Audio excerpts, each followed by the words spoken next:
আসসালামু আলাইকুম ভিউয়ার্স।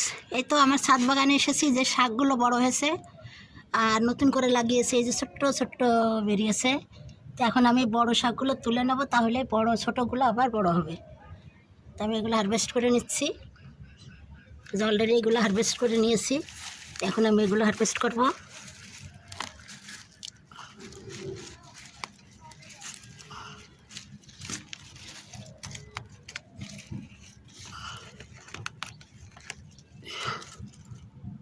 একদম টাটকা শাক ভাজি করব। আমি সবগুলো হারভেস্ট করে ফিরে আসছি।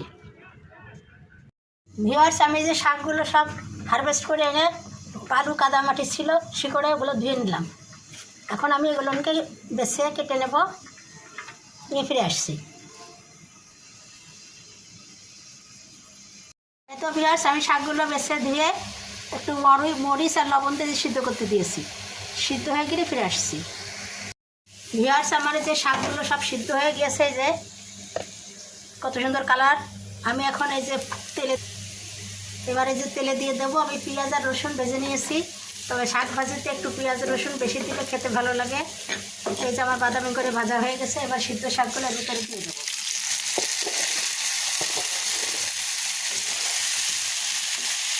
একটু মাত্র শাক ভাজি দিয়ে গোটা প্লেটে ভাত খাওয়া হয়ে যাবে। একেবারে টাটকা শাক, কোনো মেডিসিন দেওয়া নাই, জৈব সার দিয়ে তৈরি করা শাক, পুষ্টিগুণে ভরা।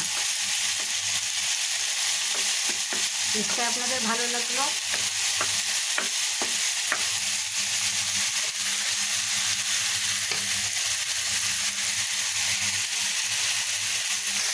এত ভিউয়ার্স, আমার শাকবাজি হয়ে গেছে, কত সুন্দর কালার হয়েছে। আপনারা এরকম আপনাদের ছাদ বাগানে জায়গা থাকলে এভাবে বাড়িতে শাক চাষ করে খেতে পারবেন, একদম টাটকা, ভেজাল মুক্ত। এখন একটা পটল আলু পেঁপে দিয়ে একটা সবজি তৈরি করব।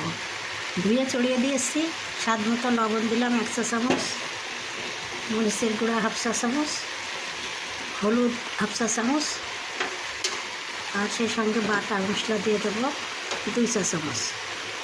আদা রসুন ধনে জিরা সমস্ত কিছু একসঙ্গে মিশিয়ে দিয়েছি। এখন এগুলোকে ভালোভাবে মিশিয়ে দেবো।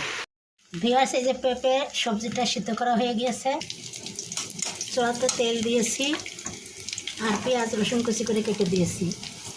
এটাকে একটু বাদামি করে ভেজে নিচ্ছি।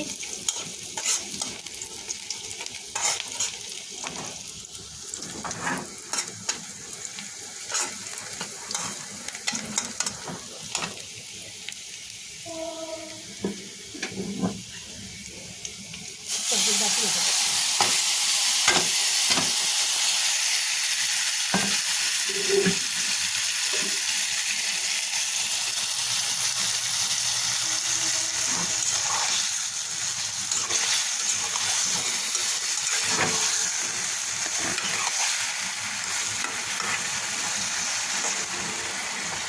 কিছুক্ষণ চুলো পর রেখে দেবো, তারপরে একটু জিরার গুঁড়া দিয়ে নামিয়ে।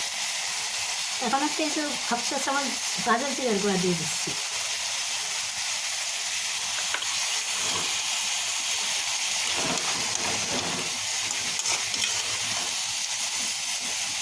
এখন নামিয়ে নেবো, হয়ে গেল আমার সবজি। প্রেশার কুকার ঝটপট করে রান্না। এখন রান্না করব আলু দিয়ে চিকেনের পাতলা ঝোল। আলু আর চিকেন কেটে ধুয়ে নিয়েছি, আর এদিকে কড়াইতে তেল দিয়ে দিয়েছি আর পেঁয়াজ দিয়ে দিয়েছি। একটা তেজপাতা দিলাম, একটু লবঙ্গ, দারচিনি,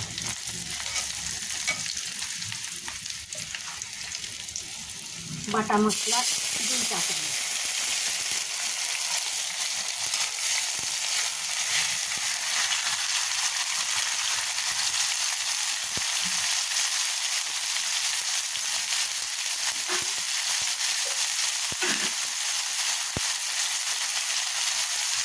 একটু পানি দিয়ে দিলাম।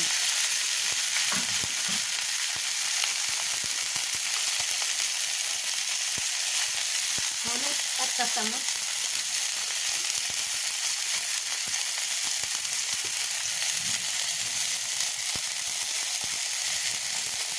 মরিচের গুঁড়া 1/2 চা চামচ,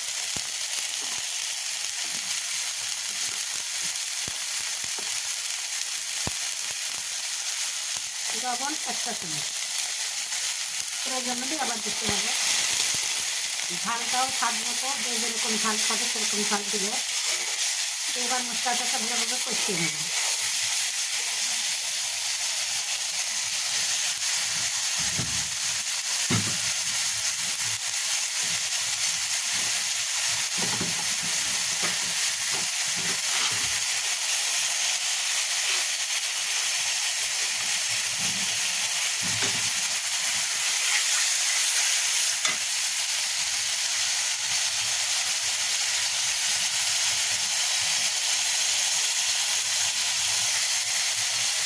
দু তিনটে এলাচ দিয়ে দিলাম।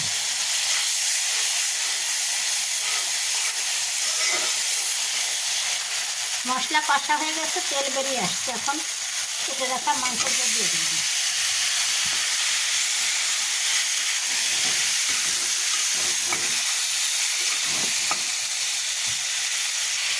মশলা ভালোভাবে মিশিয়ে দিয়েছি। এখন কষিয়ে নিতে হবে। কষিয়ে নিয়ে তারপর আমি সিদ্ধ হওয়ার জন্য পানি দিলাম। এত ভিউয়ার্স, আমার মাংস রান্না করা হয়ে গিয়েছে, চিকেনের পাতলা ঝোল। এবার একটু ভাজা জিরার গুঁড়া দিয়ে দেবো। ভালোভাবে মিশিয়ে নামিয়ে নেব।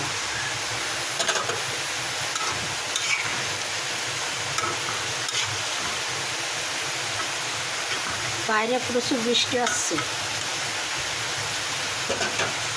দেখো মেয়েরা বাবা রান্না। ভিউয়ার্স, এই যে মাঠে দেখুন কত ছাগল, গরু, ভেড়া। এই যে ভেড়ার পাল যাচ্ছে, এই যে গরুরা হেঁটে হেঁটে যাচ্ছে।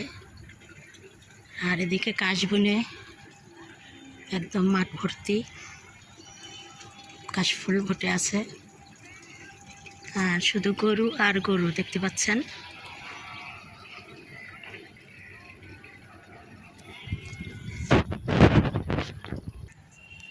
ওই যে ওইদিকে অনেক গরু, একটু দূরে অনেক গরু, ছাগল, ভেড়া।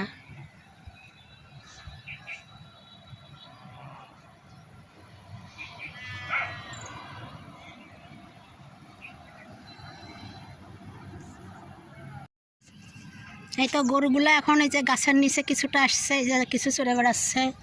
আবার ওইদিকেও কিছু ওই যে গাছের নিচে বসে আছে। আর ওইদিকে অনেক দূরে অনেকে আসছে, ওরা এদিকে চড়ে চড়ে এদিকে আসছে।